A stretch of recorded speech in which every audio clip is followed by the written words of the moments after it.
Hello, ladies and gentlemen. I think we'll make a start. Okay. Full house. Thank you all for coming to our final and no doubt best fringe event of this conference season. My name is Rupert Reid. I'm the Director of Research and Strategy at Policy Exchange.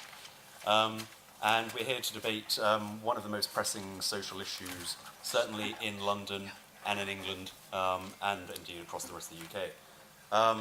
First of all, big thank you to our sponsors, CGI, who are here today.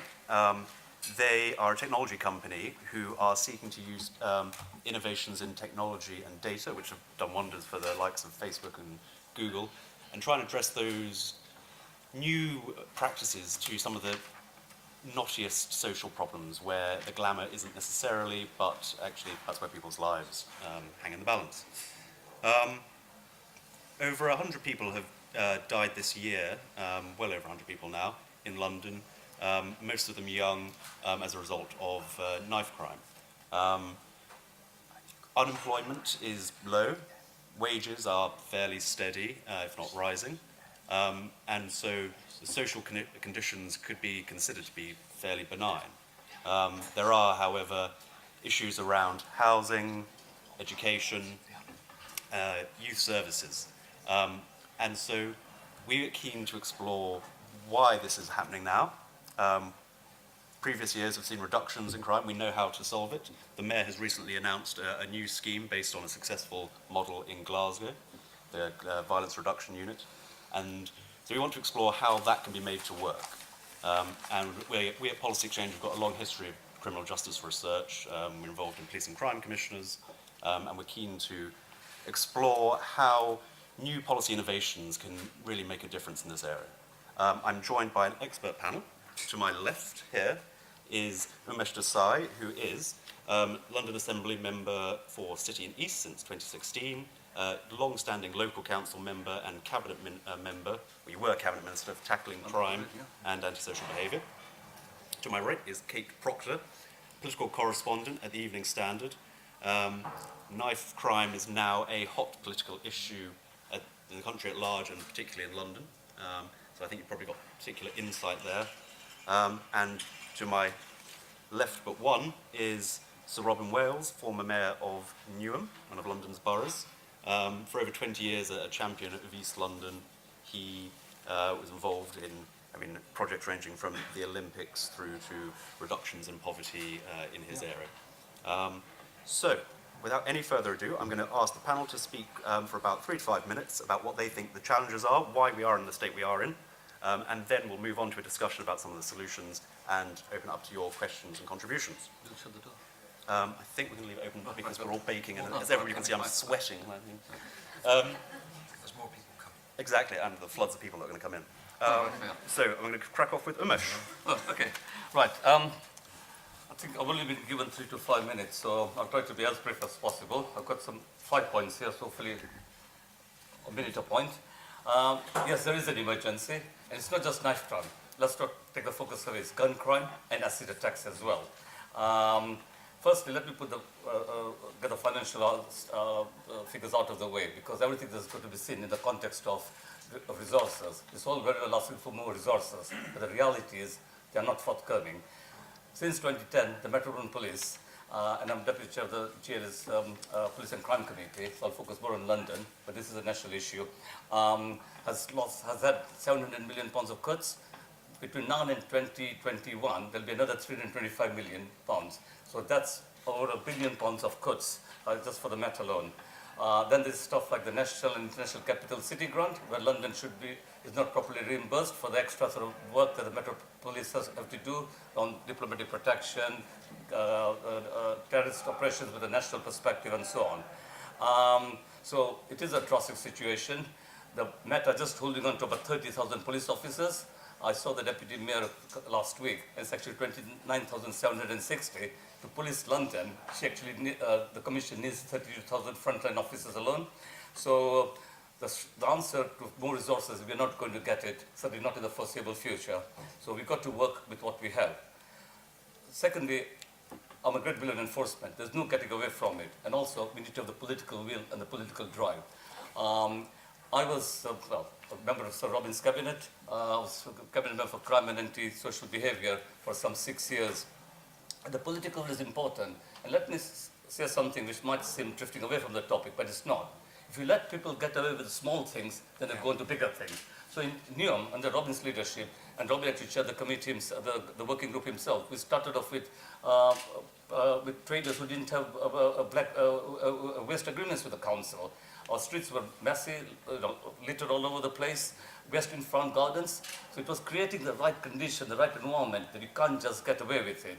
We then took a political decision to employ Section 92 officers. In fact, we were the first ones in officers, the 2-for-1 scheme, where you actually pay the mat for one officer, you get another one free. But they had to make sure that the officers getting from the mat were the right ones, and not the ones they wanted to get rid of.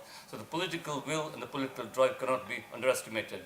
Stop and search, and of course, it's got to be done the right way, and there is added protection now of body-worn video cameras, but it is a very essential part of any policing strategy to combat violent crime. I'm not an apologist, I'm not politically correct, we need stop and search, and who better the advocate for stop and search than the families of people who've lost their loved ones.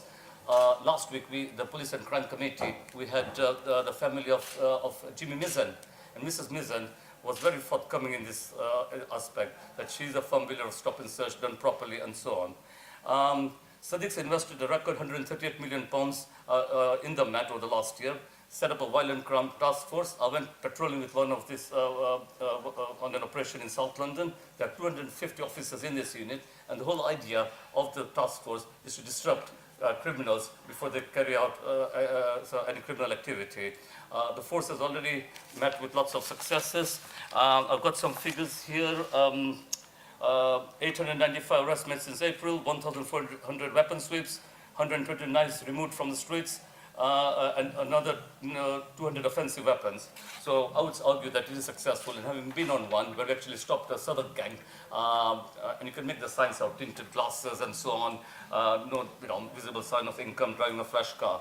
So that's very important. Knife phones provided to every schools in London, safer schools offices, Operation Scepter, intelligence-led operations now twice a month instead of once a month. The Home Secretary came out with a drive around what is called county crimes, where criminals, certainly not well, in the bigger cities, use very young kids to actually transport drugs to provincial areas, so disrupting that kind of activity. And the Commissioner herself has been very clear about middle-class people using recreational drugs, and talking about all sorts of issues under the sun, environmental and so on. But don't think there's anything wrong in buying cocaine or whatever as a recreational habit. So it is a problem that I think Sadiq certainly is doing his best to come to grips with. I think the guy's got to be given credit for putting resources into this very difficult area. It is his #1 priority. From the police committee, we do everything we can to scrutinize him and make sure that his actions bear effort.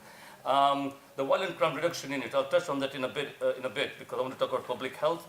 The whole idea of the unit is to coordinate a public health approach. And Sadiq's been very clear. It's actually about bringing different agencies together. The flesh will be put on the bones in the weeks to come, but it is something that I think is long overdue. Thirdly, supply of weapons. It's simple. It's not rocket science. Vanessa Phelps tried to make a big thing of this with me when she interviewed me a few months ago. She said I was being very simplistic. I said, if you remove guns, stop guns from coming onto the streets, then people can't actually use those guns. So right now, we've got loopholes in the law. So I'm working with Stephen Timms, my local MP, who's sitting on a scrutiny committee looking at the offensive weapons bill. So antiquated weapons can be brought in particularly from America, and then criminals actually mold sort of ammunition to use those guns as lethal weapons. So it's about closing those loopholes. It's about stopping acid being sold through online sales. It's about curbing the knives such as zombie knives, which can go on eBay and actually purchase these things quite easily. Thirdly, social media. And the Mayor of London has talked about drill music and so on, and got a campaign called London Is Your Life. But the pernicious influence of social media in particular has got to be countered in a positive way, and companies are still not doing enough to stop going on to social media. That, I think, is one of the key drivers of violence. The guy, there's been over 100 murders now, but the particular murder that I want to draw to your attention was what took place on Blackheath Common, where someone challenged another person. It was insults exchanged over our Instagram, our Facebook, or WhatsApp. And it was about, it was also exchange of a homophobic nature, but one thing led to another, and someone died as a result. So social media, I think we've got to give a lot more attention to it. And police detective chief Michael Callagher, who's in charge of the Mets serious crime violence unit, drew particular attention to this, to the role of social media. The role of community campaigns, families, and education. Again, this is something that I think we need to do a lot more. I personally have argued at the police committee for a family-led campaign. Right now, you've got families working in isolation. Why not bring them all together to form a powerful London-wide campaign? They are the most effective advocates to counter the violent crime that we see in our cities. I spoke to the Mizzen family about this. They work in Southeast London. But I will continue arguing for a London-wide approach. We need ambassadors in each borough. Sadiq's got modern slavery ambassadors as well. I think we actually need violent crime ambassadors led by families who have been affected by this. The role of families, the role of community campaigns, education. Sadiq's got a Young Londoners Fund where 10,000 young people will hopefully benefit from investment of £45 million over the next year. Finally, public health. Now, let me be very clear about this. I actually saw someone at City Hall last week, someone who lobbied us, Scott Ballantyne, who used to be head of our police community support unit, and he's done a lot of work with police forces in Scotland around this. And I asked him, is this old wine in new bottles? And he said, actually it is. But the thing is, that's not decrying the public health approach. The fact is that we've not been consistent. It requires all agencies coming together. In essence, the public health approach is basically treating knife crime in particular as a disease and then treating the symptoms. I must also say the Metropolitan Police are skeptical about this. They've said this fairly publicly because what they say is that London's 32 boroughs is different to Glasgow, so you can't compare like for like. I went up to West Midlands last week, 2 weeks ago with the police committee. They've got their own version of public health, but nonetheless, I believe it can work, it must work. And in essence, it's bringing different agencies together. I'll finish on this note. In East London, we've got a remarkable guy called Dr. Martin Griffiths, who works at the Royal London Hospital. He does his own fundraising to fund the gang trauma unit. Such are the effect of the cuts now. But he believes passionately in what he does. He actually sees victims and actually, also knows perpetrators. So it's about treating the problem at its root source. Campaigning for government cuts to be reversed. There's no getting away from that. Austerity does kill. Let's not get away from that. Youth service cuts have got to be reversed. You can't, if you talk about treating this problem at its source, then you've got to fund our youth services properly, you've got to fund our police services properly, you've got to fund all frontline services properly. Thank you.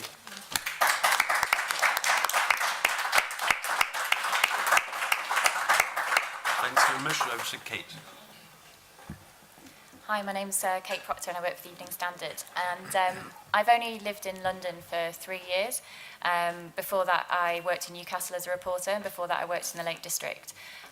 So knife crime, although I covered it, and although there were plenty of cases involving knives and involving young people using knives, it's a completely different scenario in London, as I'm sure you all know. And I think you can't help but be completely shocked. And even as a reporter, people say that you get immune to things, and there's absolutely nothing worse than coming into work and seeing that another young person has lost their life overnight. The pictures are graphic, and it's really upsetting. And I just, we talked before about 100 deaths in that time. So I live in Islington, and I just remember earlier this year in May, a young man was killed outside an ice cream shop, which was full of young children, and it happened in broad daylight. He was called Marcel Campbell.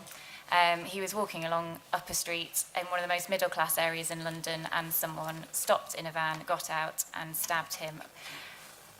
Just before that, a few months before, just outside my house, a man was chased. He was a father of 2. He was chased from a petrol station to outside Islington City Hall, and he was stabbed there and died. And these are just some of the cases that I wanted to sort of highlight, really, because we're now talking about this number, this 100 figure, or we're talking about, London having a worse rate in terms of knife crime than New York. But I just wanted to actually highlight a couple of those shocking deaths. And I just wanted to sort of remember the people that we are actually talking about here, and that obviously every time this happens, you know, this is affecting a huge number of people living in lots of different communities in London. I'd say that solutions feel like they've been a long time coming in some ways. It's certainly something we've talked about at the Evening Standard over the summer. We were talking about the need for this public health approach to knife crime, which, as you'll know, is about trying to bring together more agencies, looking at the way that youth services are dealt with and the way that you can outreach to younger people. And I think, you know, that's something that the Evening Standard has called for as a newspaper. And I think that Sadiq Khan has embraced that. And it's something that he was working on anyway, but he has certainly come much more to the fore to say this is an approach that he wants to try, and that he's looked at the model and how it worked in Scotland and how it worked in Glasgow, and he's interested to see how that might be able to be replicated in London. I think there are lots of benefits to the Scottish model. I think what was really interesting in Scotland was the stop and search and taking knives off people, and they were able to very successfully clamp down on a number of people that were carrying knives as a sort of, you know, it's, you know, someone's going out and them arming themselves with a knife. But what was effective there was that they were able to ramp up the sentences if you're carrying a knife as well. And I think that's something that in England and in that I think I'd be interested to know a little bit more about, if that's a possibility, to try and increase the sentences for carrying a knife, because it did seem to work as a very good deterrent in Scotland. I'd be interested to know whether that would be able to work in London as well. A really good documentary that I've watched recently is one by Vice, which is called On a Knife Edge. And within the first few moments, it's talking to someone there who was a gang member and had a lifestyle where carrying a knife and using a knife was commonplace in his life. And the thing that he said that struck me was that violence is natural to me. And I think that really speaks volumes of how many young people feel about their own safety and about the way that they're living their lives, particularly in London. If violence feels natural to you, if carrying a knife feels natural to you, then obviously something's gone horrifically wrong in society.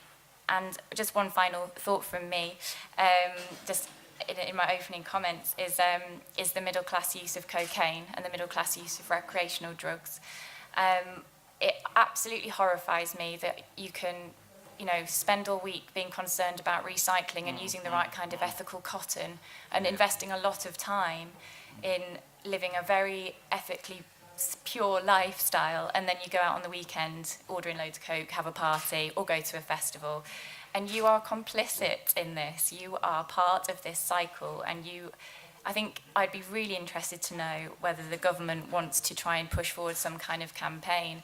You know, and this to me is part of the public health solution, because we've had so many amazing changes over the years. I mean, even if we talk about you know, stopping smoking, this idea that it's completely normal to just go out at the weekend ordering coke or whatever and not even think about where it comes from or have an idea of how it's got to you, who's carried it, and which poor young 17-year-old has maybe died in the process of getting you a drug for a party.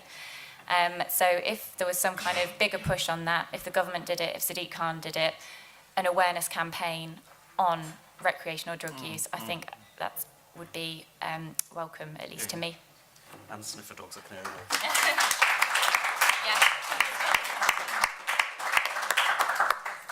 That's brilliant. Thank you to Kate, and over to you, Robin. Thank you. Can you hear me at the back? Well, as I like to say, people, hard luck. Yeah, sorry about that. And if you can't understand me, as I said at the previous meeting, then just bugger off, because I can't help my accent. Right. Listen, how serious is the problem? First thing is to establish how serious it is. From 97 to 17, actual number of murders went from 190 to 131, but it varied from 83 to 204 in London. I'm only talking about London at this point. And we're on target for about 160 this year. So it's not the worst it's been in the last 20 years. I think it's rising in the last 2 or 3 years. I think the problem is that it's a different type of thing that's happening. It ain't just, it's something else is happening out there. And just to deal with one issue, Donald Trump said there were more murders in London than in New York. Well, I know this will shock you, but he might have been wrong.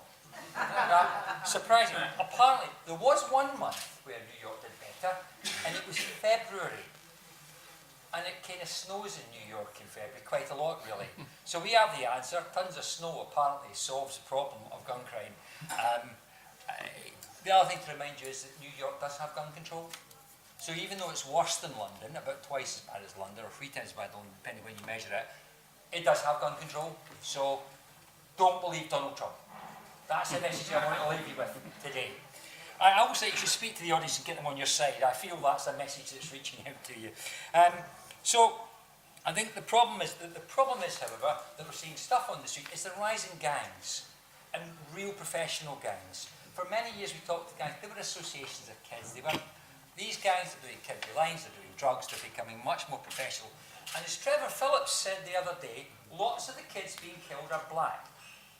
Now, it's not right that we've got to understand the nature of the problem. But to give you a sense, in Newham, there are 300 gang members identified by the police. That is 0.5% of the kids that would be the right kind of age. So get it in perspective. The kids are not doing it. It's a small number of people are being targeted by gangs, and it is a small number. It's still appalling, but let's write all the other kids off at the same time. Let's understand that the problem we've got is relatively small compared to the number of kids we've got, but it's horrible. And it's horrible. I don't want to in any way minimise it. If your child gets killed, I can't think of anything worse. So how do we deal with it? How do we deal with this particular problem? Well, we've had a lot of stuff about Glasgow and the Violence Reduction Unit, and they approached it in a number of ways. And do you know it's not rocket science? I'm going to tell you what they do, and you're going to say, yeah, that's sensible. So they target gangs, and they make sure they kind of enforce. They have a community violent reduction program, which is about training and work and get people into work. They go to health and work with health to make sure people are identifying the problems. The education and mentoring, and they give kids opportunities. An example, they sent 5 kids to the Edinburgh Tattoo to work in Edinburgh. God knows why you go to Edinburgh. But they sent 5 kids to work. 2 from Unthank, which is where I'm from, which is the worst estate in Scotland. So I just want to, Council Estate, we used to aspire to be bus drivers. Yeah, I thought that was a joke. I thought you were never mind. That's not a surprise to us in this party, is it? That you join things up. You need to enforce, and you need to do the social side. You need to give kids a hope. And one of the things we're proud of in Newham, we set up something called Workplace to get people into work. 40,000 jobs later, 45% of those are kids. We got people, and we had the biggest increase in employment and young people employment. And by the way, ex-offenders, massive numbers of them, because we focused and targeted employment. We were about to start now focusing on skills and driving up skills. And education, best results in the country because we focused and believed that was right. Choke off the demand. Choke off the kids that like to go into a bad place, and things get better. We've 500 events a week in Newham to try to find things to do. Increases in sport and activity. Every child is a sports person, every child taught to play a musical instrument. Invest in the children, invest in young people, and that helps. But it's not the whole answer. So you have to keep that side right. I know that's talking to the converted at a Labour conference. We know that public service does make a difference. We know that's why we support public service and think that when you're cutting them, you're going to kill people. We think that. We know that.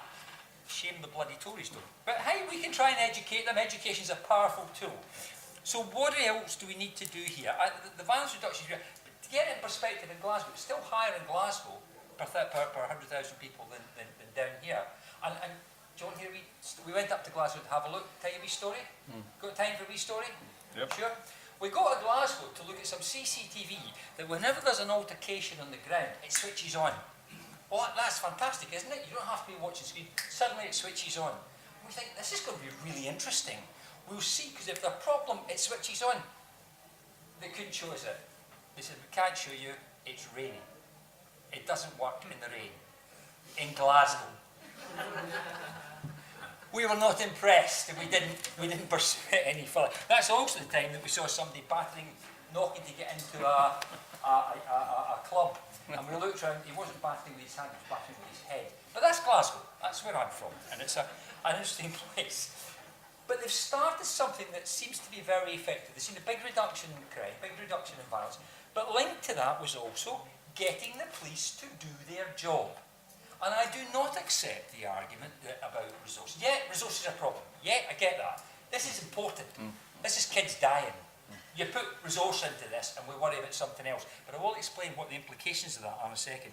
So we've done two things. Twice we did it in Newham.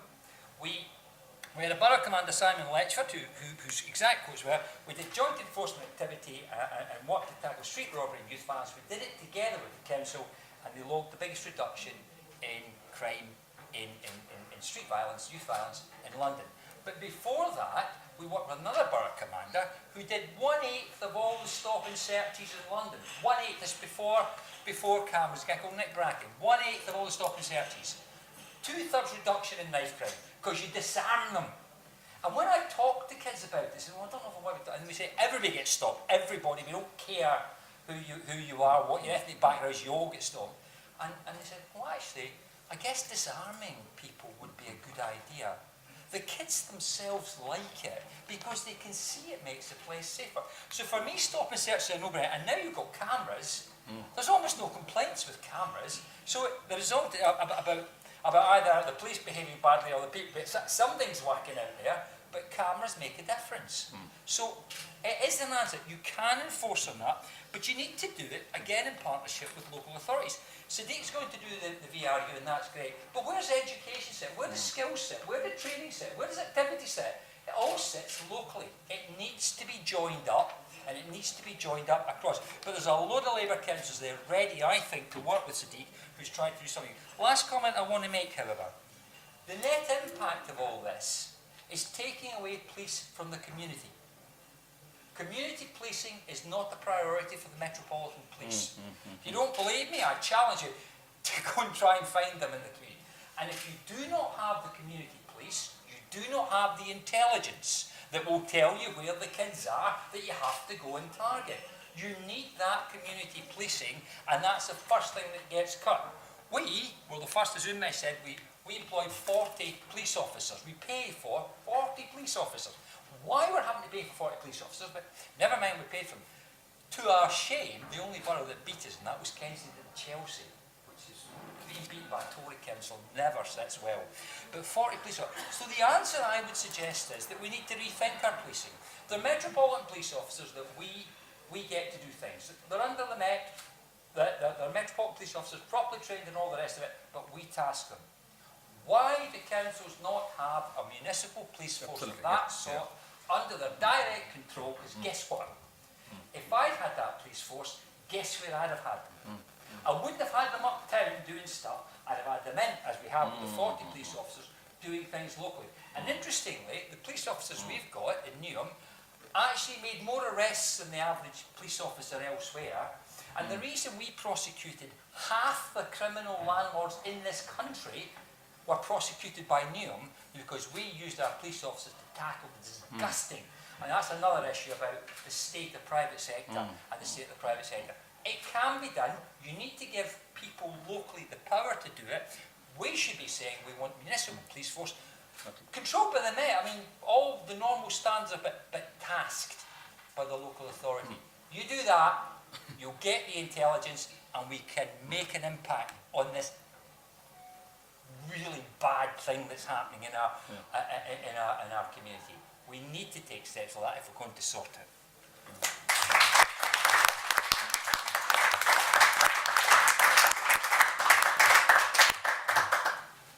Thank you, Sir Robin.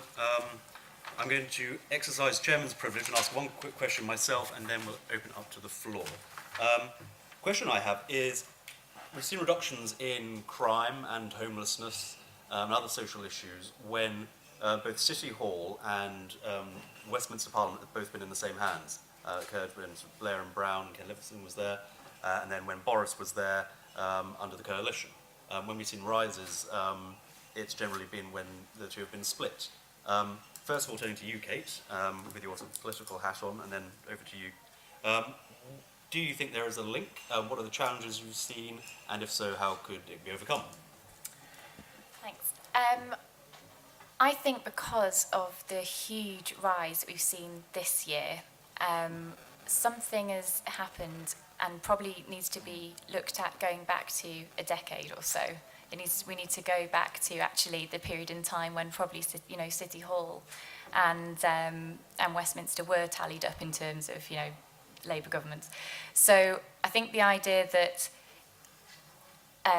there's a difference when there's different political parties in City Hall and in Westminster is kind of nuanced and quite complicated, because obviously you've got such a huge problem this year, and you've got this wave coming through. So I think it would be difficult just to say that it is only now a problem because of the difference in City Hall and Westminster.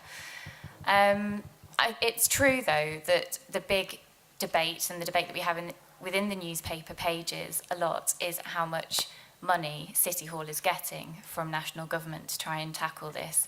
Sadiq Khan would say that he's not getting enough. And then you might have an argument put forward by the Conservatives saying, well, you have more than enough, it's how you choose to spend your resources. And then at the council level as well, councils have suffered cuts. Some councils have been able to maintain youth services, some councils haven't been able to do that. So there's a difference between boroughs as well. And I mean, there's a difference between Labour boroughs. It's not that Conservative boroughs have fantastic youth services and Labour ones don't. It's not like that at all. But each borough is very unique in the way that it's able to perhaps target younger people and start that outreach work from a very young age as well. One idea that Sean Bailey's put forward, and he's the Conservative, very likely to become the next Conservative candidate to challenge Sadiq Khan into the mayoralty. So he's talked a lot about Sadiq Khan's budget and the way he spends it. So one of his arguments was saying, well, he spent far too much on culture. That could have been put into policing instead. That's one idea that he's got, but I don't think that's probably going to go down that well with everyone. Another idea that he's come up with is about artificial intelligence and the way that there's a certain model that was used in New York where you use very high-tech artificial intelligence gathering to monitor all the CCTV characters. That flags up when certain individuals are in a certain area, and it means that the police can have a very targeted response to go in. So one of his proposals is that he would try and implement the use of technology. And he says he can do all of this within the existing budget that Sadiq Khan has now. I'm sure you'll disagree with some of that. But I think that tension between Westminster and City Hall, when the parties are different, will always be a talking point and will always be, a point of conflict. But I would just say that when both City Hall and Westminster were aligned politically, clearly problems were beginning in their infancy in that stage as well.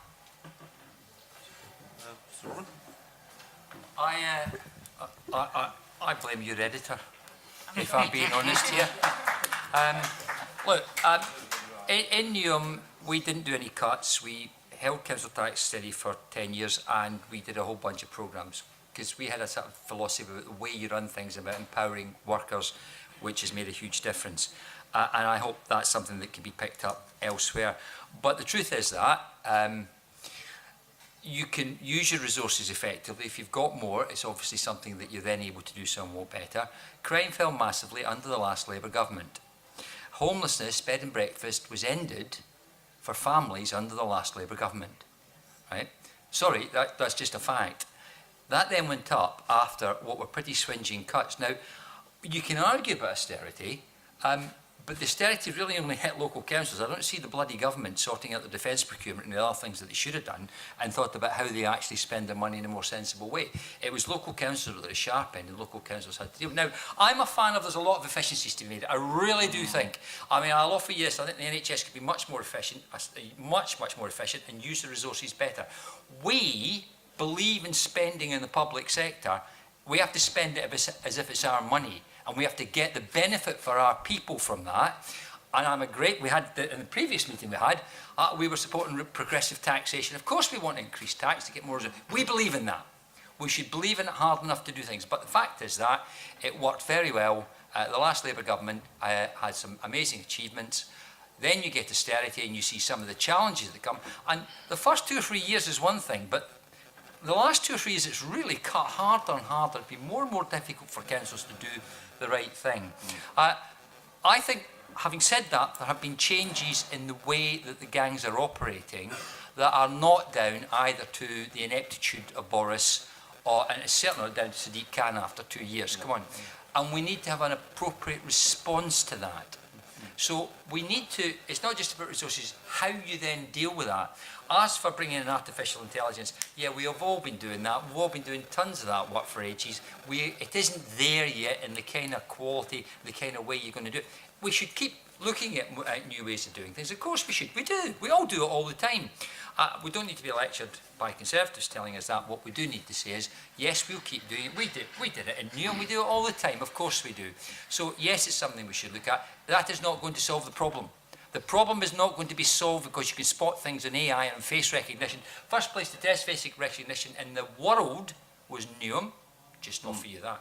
Didn't work at the time, but we tested it. So it actually needs a lot more into what I said earlier. Community intelligence, community policing, understanding and talking to people. We need to talk to people to get intelligence. You can see kids hanging around the street, but you know what, quite often they're not doing anything bad. So, yeah, it's part of it, but it's certainly not the solution. Anyway, we won't be elected, so that's all right. Well, just very briefly, I've got 2 points of more of a fundamental nature, which I'll make at the end, about municipal policing and a Labour philosophy on crime and policing. But firstly, yes, I read Sean Bailey in the Evening Standard, and I find it surprising, the last 2 years that I've worked alongside him, he's never said any of these things in the Assembly. In fact, one of the few times actually indulged in social media exchanges with opposition, because I prefer to be positive and say my own stuff. I have to remind Sean that he and the Tories supported my motion calling upon the government to fund the Met fairly and properly. So Sean never sort of went under the Met had enough resources. He accepts the Met are underfunded. The culture thing, I mean, look, at the end of the day, if you want an all-rounded approach, the point about MOPEC and the bureaucracy, now, we actually had MOPEC before us, Mayor's Office on Police and Crime. And to be honest, I don't think Chief Executive give a very convincing performance. There's a lot of stuff there about transparency and so on. There might be a point there. I don't have the exact figures about the bureaucracy. Well, I know the budget of MOPAG, but what can be cut and all that. But there's no getting away from the fact is that investment from central government. I do believe in the state in that sense. Having said that, coming to Robin's point, I did say austerity kills. I stand by those words. But the fact is austerity is there. So it should not be an excuse for not doing anything. It should be a challenge to us to do things in a different way to hopefully get, well, the same results, if not better. Darren Roller, the leader of Buck and Dagenham, one of my councils. I'm a big fan of Darren. Last week we met with the Deputy Mayor for Policing. They are looking at what I think he calls it Police Plus, getting the private sector to invest in policing. Not so new ideas. Nottingham did that some years ago, Nottingham City Centre. They are looking at building their own police station for the Met and getting something back in exchange, a police station in the centre of the borough. So the question was, I don't think there's a connection between who's in power centrally, and so I agree with you, and who runs City Hall. The fact is that Boris brought in, was the guys from Kensington, Stephen Greenhill. There was a mission there. The Met had to be brought under control, and there was a cost-cutting mission there. So these cuts that we're now seeing were set in motion a long time ago. But as such, I don't think there's any, Sajid Javed has gone on record. I think he spoke to the Police Superintendents Association or the FAD, that he accepts that there is a case to look at the Met's funding properly. I'll leave it at that. Lovely. Right, well, we'll go straight on to questions from the floor, try and get as many as possible. I'll take them in twos. No question too outrageous, but just have to state your name and organisation. So, Sarah at the back there. Hi, my name's David Arts from Birmingham and Elstow. This is the I've had previous issue working with anti-knife crime, so I do have some background in this. The panel so far has said what I actually firmly believe, which is education, distraction, enforcement.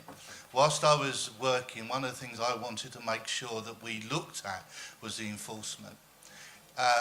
And we also need to remind ourselves that in Southwark, 35% of knife crime is done by girls, and the correlation between domestic violence and the victims of knife crime is huge, and that needs to also be covered as well, but obviously with different budgets. The issue I found that a police officer to actually process a crime has to go into 3 different computer programs. First one is 20 pages of screens to fill in. Second one is 34.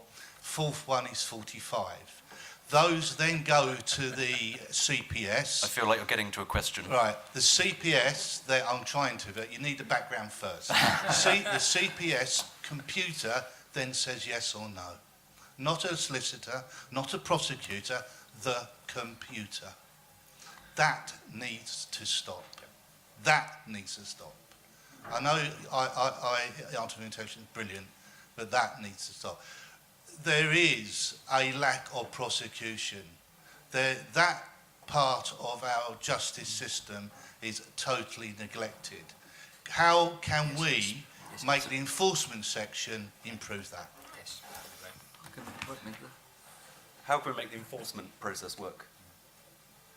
Anybody? Any volunteers? You two are enforcers in a sense.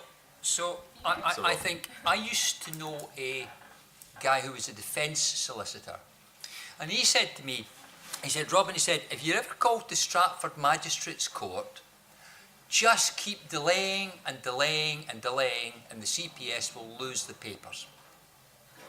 He told me that, and that was his strategy as a defence solicitor.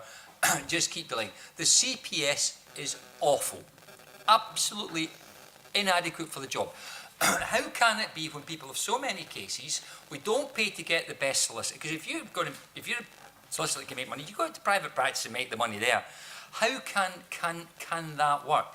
I've had an interesting idea, which is that what we ought to do is say to people, you go the next morning after we've taken you for a crime, we'll get the next morning and you make a decision then, yes or no, without the CPS ever doing an investigation. Make a decision then if you wish to plead guilty or not guilty. If you're not guilty, plead not guilty. If you're guilty, plead guilty. Otherwise, we get them involved in huge amounts of bureaucracy. Now, the paperwork and stuff is exactly right. The police have no leeway to do anything. We know why it was brought in.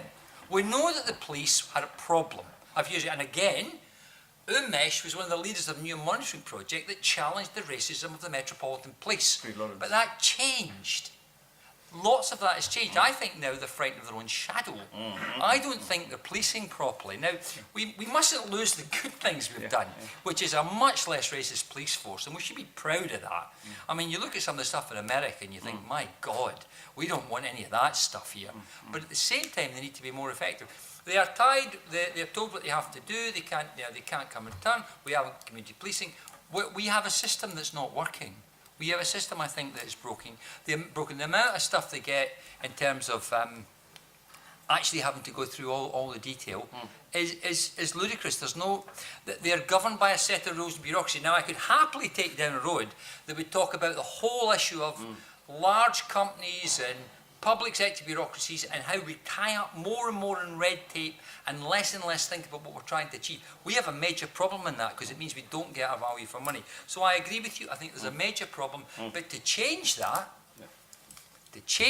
would involve politicians who look at what happens on the ground. And that happens in councils, but really it doesn't happen, I think, from Parliament. I think there's a huge gap in our legislative understanding and ability. And I will give you just a final example. We started a campaign on fixed odd betting terminals in Newham, and we've got them reduced from £100 to £2, and we're very proud of that we started it. But that wasn't originally the intention of the legislation. It would make that it would come out doing it. But perfectly good people made mistakes in the legislation. It happens all the time.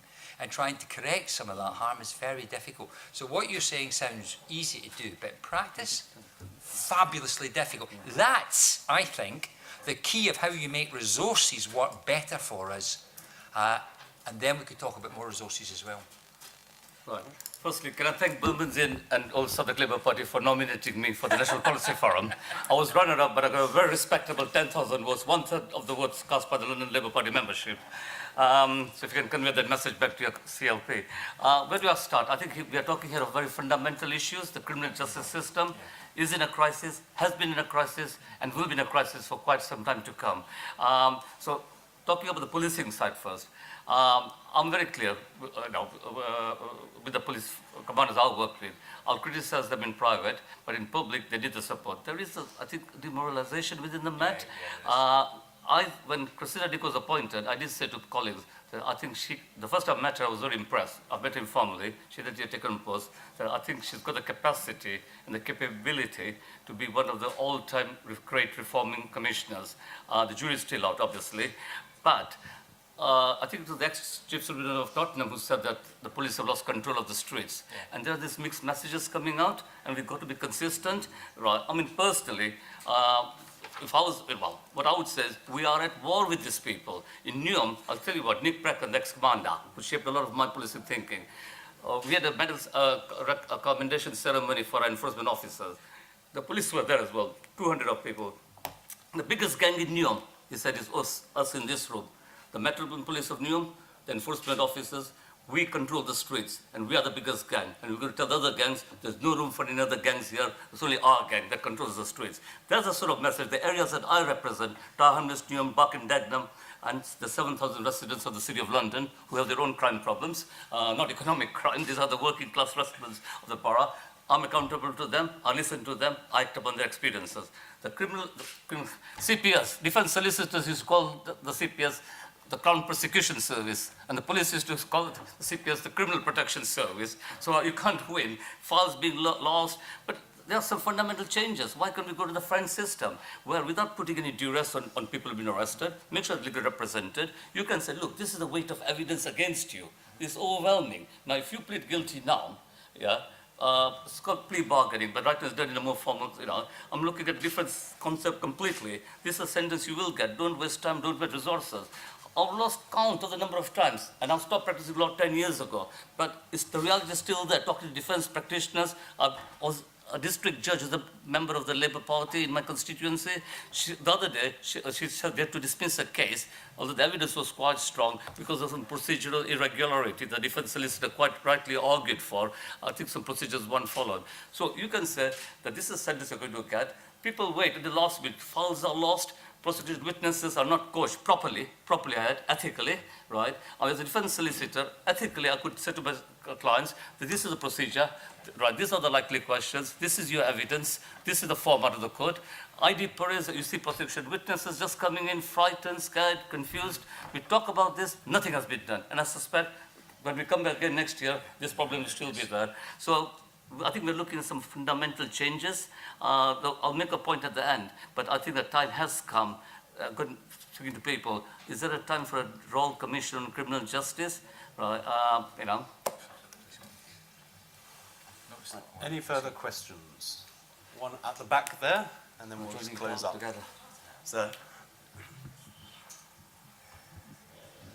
Hassan Asmal, Islington South. All over London, all over the country, cars are being stolen, and the police, you report them, nothing. They said we can't do anything. Even within 5 minutes of being stolen, somebody's watching it through the window, their car's taken away from the police, we can't do anything about it. It's just not acceptable. They've got number recognition vehicles now. They should be able to pursue those cars immediately. Thousands of cars are being stolen. Fords, Astras, they're being stolen, stripped, and sold for spares. What are we going to do about it? Car crime, a social emergency. Who wants to? Kate. I'm not sure that's entirely relevant to this discussion. Maybe you could tell me why it is a bit more. Why is car crime related to knife crime? Policing in general? I'm not quite sure how I can answer that. If you two think that you could do a better job on that, I think. Listen, mate, I got my car nicked off my driveway, and I would like to have wrung the bugger's neck. So, but compared to kids being killed, it's not the most important thing. I could live with the police not being too worried about things if I could see evidence they were doing the other things that matter. And I know there's other things like historic abuse crimes and all this that they're having to put resources. I know that, and I do get that resources have to be balanced. But kids dying on the streets is more important. And while I don't think it's not as big as it was in terms of the total number of murders, there is a particular problem, and they should sort that. and then let's go after the people that are nicking our cars and get them, yeah. But in the big scheme of things, it's bad, it's not good, and we should catch them. But I'd rather they fix this problem. I was just going to say, there is something now called screening crime, where if there's some, a crime of below certain value, then I've now had a personal experience myself, something really silly, but, pair of sunglasses, blah, blah, blah. And the officer was trying to say, well, this and that. As an officer, I know you got a policy of screening out crime of below certain value, and he laughed. He said, I said, you spend your time on something far more important, like saving someone's life. All right, I think that's a good place to draw it to a close. We've got 1 minute to do any closing remarks, and then we'll finish up. I think one of the most interesting policies that Labour have at the moment comes from Cat Smith, and although she's on maternity leave at the moment, I know her team are working very hard to try and push this idea, and it's that youth services should be on a statutory footing, and I think if that was the case, you would have been able to maintain services in some areas. It feels at the moment that borough by borough, local authority by local authority, it really depends on the leadership and the will and the resourcing that each local authority has. And I know Greenwich does some amazing work with young people, and you have other boroughs that aren't able to do quite the same amount of things. So the idea that Labour would make sure that youth services legally cannot be cut is very interesting, and I think that that's probably something that the party will probably push forwards, specifically into the next manifesto. Yeah, that would probably be my final point. Unmesh? Well, two things very quickly. Municipal police. So I went with colleagues when I was a councillor to Lille in northern France, a town with many city with many characteristics similar to inner city London, so racially and so on. And the municipal police, I'm a great fan. That's why I think we need a royal commission on policing or a royal commission of criminal justice to link up all the different sections together. But the municipal officers can detain someone, not arrest. The public know what the municipal police do. The national police do, they know what they do. There's accountability, it's cheaper, and I think in austerity age, which is going to be with us for some time, God knows how long, I think there's a right way forward. So yeah, the municipal police. But let me finish on this note. What is the Labour philosophy on policing crime? Years ago, and I was guilty as hell, two professors in the 80s, Jock Young and forget the other guy. They wrote a book, What is to be done about law and order. I did a critique of the book, saying that it ignored corporate crime, international sort of crime and so on. Now all that is true, but the crime that affects our residents, our communities, our voters, and also I'm not saying Tory voters should be the victims of crime. I don't want anyone to suffer. For them, it's the gang singing around outside, it's the littering, it's the burglaries, it's the robberies, it's the day-to-day fear of crime. Now you can say fear of crime and crime are two separate things, but crime is the issue now in our communities. It's going to be the issue between now and 2020 in the mayoral sort of battle between, I think, Sean Bailey probably and Sadiq. And we've got to rethink our philosophy, bring things together. So sort of things you talked about at the back from Bermondsey, how the different agencies work together. What is our approach to law and order, to policing? I think we've got to have some very deep, fundamental, long-term thinking and reshape or reform our views. We are still disjointed, and we've never had a proper left, in a broad sense, philosophy about, it's been a knee-jerk reaction approach too many times. So it's got to be consistency. This is what the public health approach in Scotland is about. It's been a 10-year approach. And that's why when I said old wine in new bottles, these are not new ideas. They've been around for a long, long time. It's just we've never really been joined up. We never really applied things properly. And we need an all-rounded approach to crime, policing, law and order, the whole gambit. And so Robin. So I had written down, indeed, philosophy. There's a resource question and there's a philosophy question. But the trouble I've got is that I think increasingly it's very difficult. So if I take skills, health, housing, jobs, policing, we are not doing what we should to provide the right kind of services because we're not looking at outcomes. When I look at health, for example, and we'll put 5 billion, somebody will put 10 billion, somebody will put 15 billion, what is the point of that if it goes into an organisation that then won't use it effectively? We need to ask what we want from the services we've got. We need to ask what outcomes we're going to get. And I don't mean vast numbers of performance measures which just don't work. Keep it simple. I'll give an example. Care. We had a pilot about starting care, and I said, I only want two things from care, home care. One, you do what you say you're going to do, so you get person up for it, and two, that the person's happy. I don't want to know how many hours you do, I don't want to know about the minutes, and I'm not interested in that. I'm only interested in the outcome for the person that's concerned. So if you look at that and how we treat our old people, it's a disgrace. In policing, we can't organise our policing. Do you want me to go through all the different levels of public service where we are not doing the job we should be doing because we're not saying, what is it we want from it? A good example, youth services. We pay for every kid to play a musical instrument in Newham. It's not from education money, it's paid for by the council taxpayers. That's a youth service, but it doesn't get counted as a youth service. I think it's a really important youth service because it's about building skills and capacity in young people to enable them to do better. We put money into early years. We're the only place in the country where advantaged and disadvantaged kids start on the same level when they go to school. The only place in the country that disadvantaged kids start at the same level.